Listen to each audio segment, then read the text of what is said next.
ETF index mutual funds నేర్చుకుని stock మార్కెట్లో రాణించాలనుకుంటున్నారా? వెంటనే ఈ నెంబర్కి కాల్ చేయండి. నమస్తే, సుమన్ టీవీకి స్వాగతం. ప్రస్తుతం మనతో ఉన్నారండి ప్రముఖ ఆధ్యాత్మికవేత్త సుభాష్ శర్మ గురు గారు ఉన్నారు. ఆగస్టు 12వ తేదీ సూర్యగ్రహణము మరియు అమావాస్య వచ్చింది. మరి ఆ రోజు ఆ పట్టు విడుపు సమయం ఏంటి, ఎలాంటి పరిహారాలు చేసుకోవాలి, గ్రహణం తర్వాత ఇంటిని ఎలా శుద్ధి చేసుకోవాలి, వీటన్నిటి గురించి గురుగారిని అడిగి తెలుసుకుందాం. నమస్తే గురుగారు. శ్రీమాత్రేమండి. ఆగస్టు 12 సూర్యగ్రహణం ప్లస్ అమావాస్య, ఈ రెండు వచ్చింది అంటే కొంచెం అందరికి కొంచెం టెన్షన్ ఇస్తుంది. అంటే ఎలాంటి పరిహారాలు చేసుకోవాలి, ఎలా జాగ్రత్తగా ఉండాలి, ఇంటిని ఎలా శుద్ధి చేసుకోవాలి, ఇవన్నీ చేసుకుంటూ అసలు ఆ పట్టు విడుపు సమయాలు ఏంటి గురుగారు? తప్పకుండా తెలియజేస్తారని ముందుగా వీక్షిస్తున్న ప్రేక్షకులందరికీ శ్రీమాత్రే నమః, శ్రీ గురుభ్యో నమః. యా దేవి సర్వభూతేషు మాతృరూపేణ సంస్థిత నమస్తస్సై నమస్తస్సై నమస్తస్సై నమో నమః. మనకు ఈ యొక్క 12వ తారీఖు రోజు వచ్చే అమావాస్యకు సూర్యగ్రహణంగా నిర్దేశించబడింది. అయితే ఈ సూర్యగ్రహణం అనేటటువంటిది నిజానికి మన భారతదేశం నందు కనిపించదు కాబట్టి దీని నియమాలు కూడా భారతీయులు పాటించవలసినటువంటి అవసరం ఏమాత్రం లేదు. ఇది గ్రీన్లాండ్, ఐస్లాండ్, రష్యా, ఉత్తర అమెరికా ఈ ప్రాంతాల్లో మాత్రమే ఇది కనిపిస్తూ ఉంది. కాబట్టి ఆయా ప్రాంతాల్లో ఉన్నటువంటి వారు మాత్రమే ఈ యొక్క గ్రహణ నియమాలు పాటించాలి అని శాస్త్రం. అందులోనూ ఏమిటి అంటే గనక సూర్యగ్రహణము మన భారతదేశంలో రాత్రి 9 గంటల 4 నిమిషాలకు ప్రారంభమయ్యి ఉదయకాలము 4 గంటల 25 నిమిషాలకు ముగిసిపోతుంది. అంటే రాత్రి సమయంలో సూర్యు యొక్క తాకిడి మనకు ఉండదు. సూర్యుడి యొక్క తేజస్సు మన భారతదేశం మీద కనిపించదు. కాబట్టి కనిపించినటువంటి దాని గురించి మనం భయపడాల్సింది కానీ, ఆందోళన పడాల్సింది కానీ ఏమాత్రము లేదు. కాబట్టి మనకు సూర్యగ్రహణం మన భారతదేశంలో లేదు. రెండవది ఏమిటి అని అంటే గనక నిజానికి గ్రహణ సమయంలో ముఖ్యంగా భారతీయులు పాటించేటటువంటి నియమాల్లో ప్రధానమైనటువంటి నియమాలు ఏమిటి అంటే గర్భిణీ స్త్రీలు నియమాలు పాటిస్తారు. అలాగే భోజనాది నియమాలు పాటిస్తూ ఉంటాము. పట్టు స్నానపు నియమాలు పాటిస్తూ ఉంటాము. అలాగే బయటకు వెళ్ళేటటువంటి సమయాన్ని పాటిస్తూ ఉంటాం. ప్రధానంగా ఈ 4ని పాటిస్తూ ఉంటాం. ముఖ్యంగా గర్భిణీ స్త్రీలు ఎవరైతే ఆయా దేశాలలో ఎందుకంటే మన భారతీయులు అన్ని దేశాలలో విస్తరించున్నారు. కాబట్టి సనాతన సాంప్రదాయం పాటించేవారు, హిందుత్వం పాటించేవారు ఎవరైనా ఆయా దేశాల్లో ఉంటే ఆ సమయంలో ఉదయం 9 గంటల 4 నిమిషాల నుండి సాయంత్రము అంటే ఆయా దేశాల్లో సాయంకాలం 4 గంటల 26 నిమిషాల వరకు ఎక్కడికి కదలకుండా, ఎటు తిరగకుండా ఒకే ప్రదేశంలో కూర్చోవడం చాలా ఉత్తమం. ముఖ్యంగా ఆ సమయంలో భారతీయులు ఎవరైనా ఆ గ్రహణ నియమాలు పాటించాలి.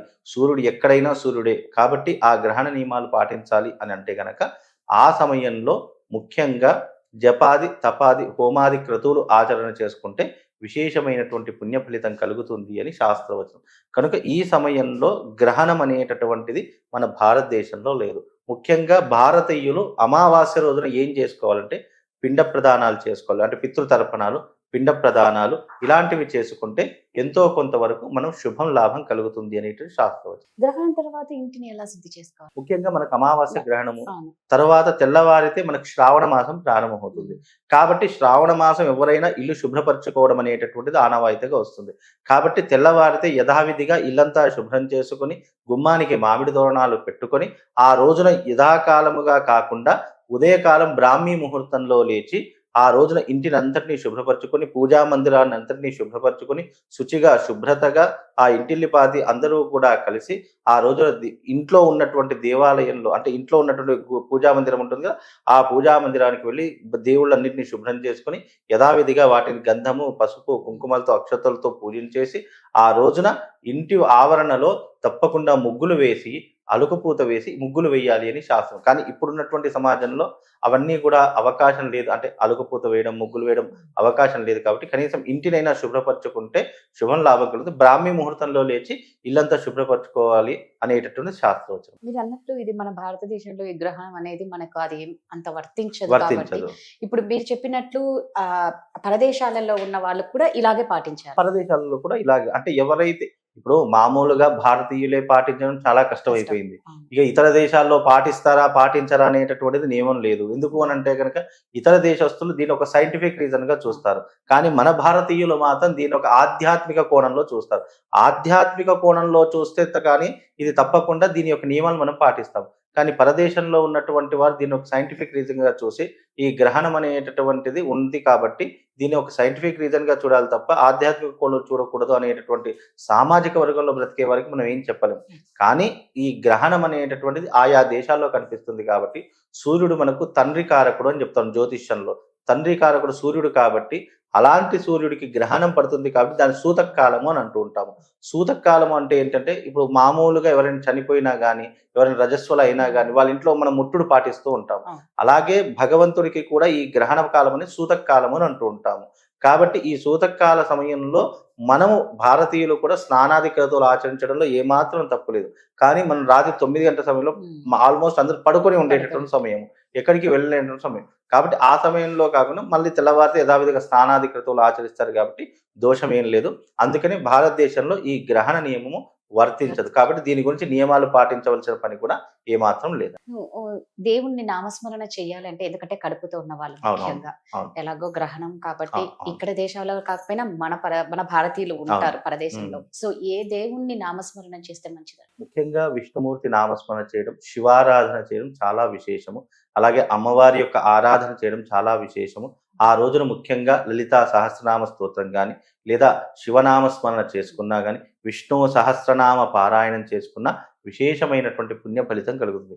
ఎందుకు గర్భిణీ స్త్రీలు ఇలాంటివి చేసుకోవాలి అని అంటే గనక ముఖ్యంగా ఆ గర్భస్థ సమయంలో కేవలం అమావాస్య గ్రహణమనే కాదు, ఎవరైతే గర్భిణీ స్త్రీలు ఎవరైతే ఈ దేవతా క్రతువులు దేవతా శ్లోకములు ఇవన్నీ కూడా పాటిస్తారో పుట్టబోయేటటువంటి బిడ్డకు కూడా భక్తి అనేటటువంటిది పెరిగేటటువంటి అంశంలో పుడతాడు.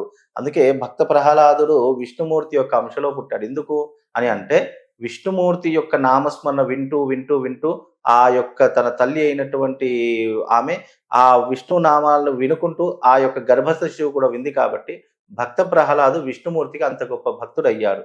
కాబట్టి ఎవరైతే దేవతా క్రతువులు ఆచరిస్తారో గర్భిణీ స్త్రీలు వాళ్ళందరికీ కూడా దైవాంశ సంభూతులు పడతారు అనేటటువంటిది శాస్త్రవచనం. కాబట్టి ఆ రోజున మీకు నచ్చింది అంటే వాళ్ళ కులదేవత కావచ్చు, ఇష్టదేవత కావచ్చు, ఎవరైనా కావచ్చు, ఆయా దేవతల యొక్క అనుగ్రహాన్ని పొందడానికి మీరు భగవత్ నామస్మరణ ఏది చేసినా అది మీకు ఎన్నో రెట్ల పుణ్యం కలుగుతుంది. అలాగే గర్భస్థ శిశువు కూడా ఎలాంటి అపాయం లేకుండా సంతోషంగా ప్రసవం జరుగుతుంది అనేటువంటి శాస్త్రవచనం. ధన్యవాదాలు. శ్రీమాన్.